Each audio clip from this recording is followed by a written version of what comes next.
How's it going, guys and gals? I'm sure there's a lot of women involved in tractors too. Ben. um,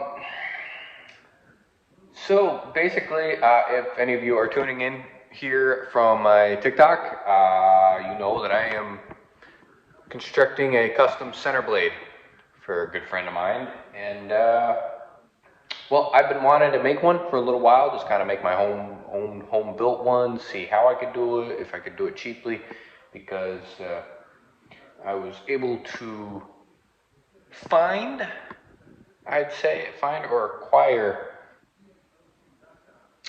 heavy enough plates that can be used for the front blade. That was the biggest thing, is you got to find the pieces to make your front blade for as a cutting edge that is heavy enough and hard enough that it will do a sufficient job. Obviously, the heavier it is, the better it'll dig in, because there's no down pressure on these. They just float off of the deck linkage. But basically, I'm going to go over as much of this as I can with you.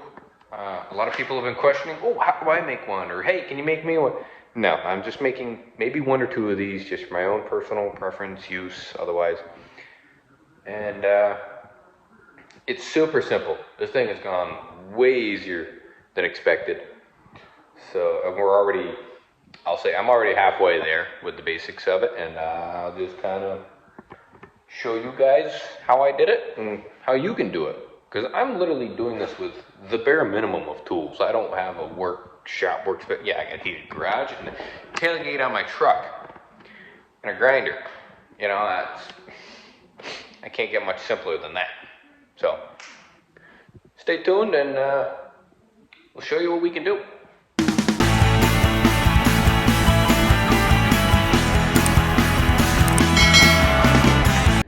We'll start with, this is a 43C, an original John Deere blade from the 70s. All right.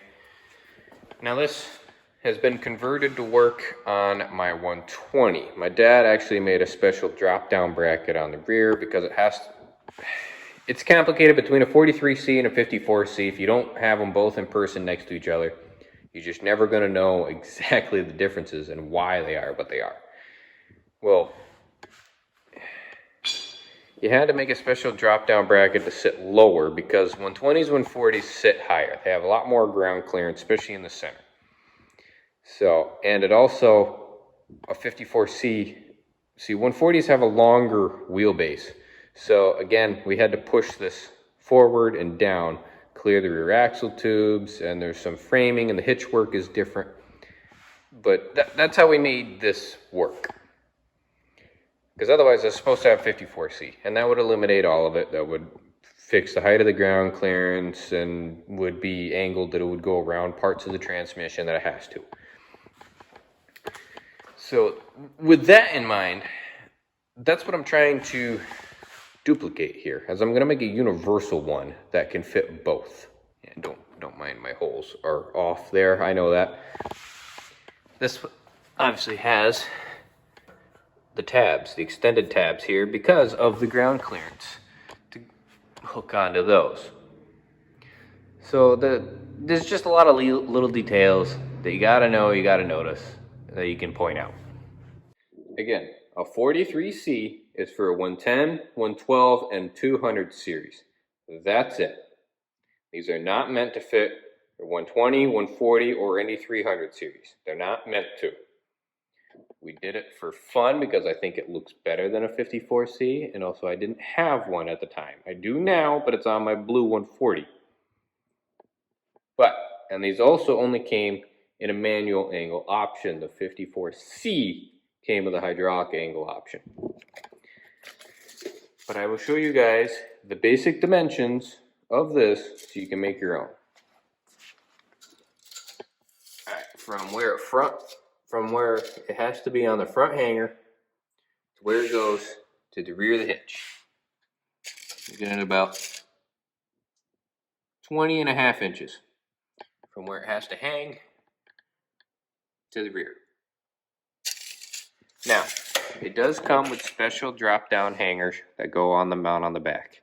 And you can go on hapcoparts.com They do sell them. They're very expensive. The original ones are very rare. You can kind of make them if you see them and have them in hand. I don't have them here because that has a custom set on it. So I don't have them here in hand to show you exactly what they look like. But go on hapcoparts.com. You'll be amazed of all the John Deere stuff they have and the parts that they can find. The center blade rear hanger brackets, you'll see them. They're funky looking, but they're what you need for this application because it drops down off the rear hitch and then it sets it forward an inch or two. Now, with this, however, this has to be just over the size of the rear hitch width because they put this C channel in it. 54C doesn't have these C channels, so it can clear around the transmission better. This is kind of a stupid design because it just hits everything. But it has to be the width of the rear hitch, which is about 14 inches. And the span up here is just your normal span of what it would be for on the decks. All right, about 10 inches or so. Same span on a deck. So essentially you can mock a lot of this off of attachments you already have. Biggest thing is how do you make the pivot piece? Well, I kind of looked at this and I just see a sandwich design. Obviously, one on top, one on bottom, one in the middle that it pivots on, and you have a bolt. Simple as that. And then however it bolts to your front blade. Which is, I've got this. I made a cardboard template of what I call home plate. And that's what I made my sandwiches out of. And then these two holes are in the center. So, we have a piece of angle iron, drilled 2 holes. I cut out 3 home plates.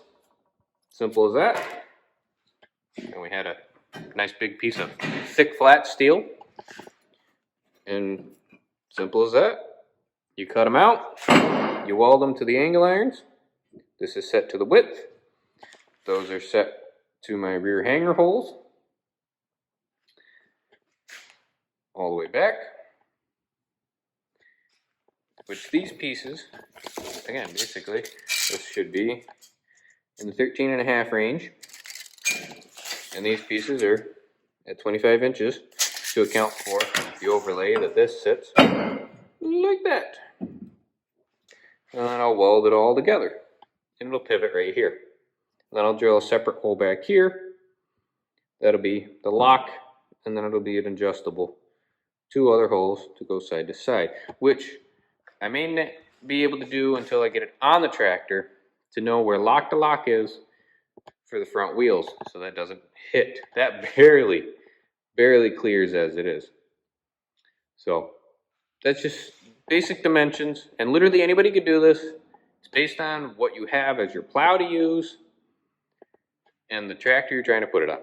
And I know that's a little bit of a mouthful, and I know it's kind of hard on the creative side of it for you, but it's just basic engineering, basic machining put together. This is literally all made out of scrap pieces that I had laying around and cardboard. There's it. So anybody can do this. You just got to have a little bit of ingenuity, a little imagination, creativity, and you make it based on the tractor you have. And if you're confused, just Google it. Google some pictures of it. Wheelhorse makes them, Alice makes them, Simplicity, Deere. I know Cub never really had any available, but you can easily make them. Heck, I got one for my Cub I made out of a 4-wheeler frame and a front plow I cut down. Doesn't really work, but it is what it is. But something like this is simple for anybody. Plain and simple.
basically, welcome to day 2. I had to get called into work, so because it was snowing.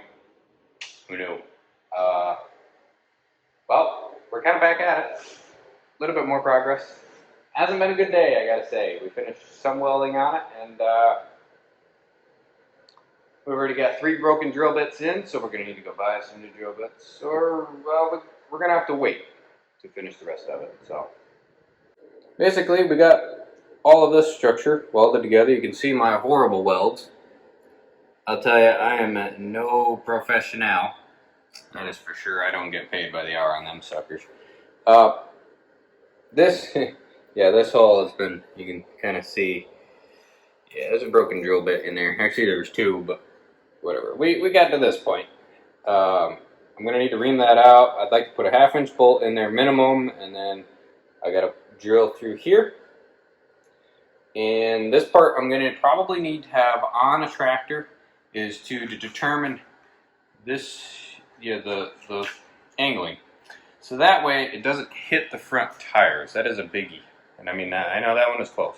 So when we get to that point, we'll get to that point. But for now, basically this is straight. I could potentially drill this hole so that this is straight. I still got to take this, weld the little ears on for the deck lift of it. And gonna have to go to my parents' house to make the rear hangers. So that pretty much kind of is gonna end it for now. I mean, yeah, I'm gonna have to take this down to my parents and kind of finish the rest of it because obviously we're kind of limited. But I will share with you guys how did I make this piece. As simple as can be. You see this? It's a square, but you and I know it as a triangle. They look kind of familiar? Literally. That's all I did. And this thing came out perfectly. So I just added 2 inches to it to go into the angle irons. And literally it. Sometimes the simplest things, or all you need, is a guide in order to make this work. So, again, big thank you to all of you for watching my videos. Don't forget to like, subscribe, look me up on Instagram, Snapchat, and I'm pretty big on TikTok. I do most of my posting on Snap. It's a little easier, convenient. I try to do a little bit of everything, and I really hope with the TikTok ban going on that I'll probably be posting a heck of a lot more this year on YouTube. So I promise you guys that. We're going to make it happen. And also, as always, happy tractoring.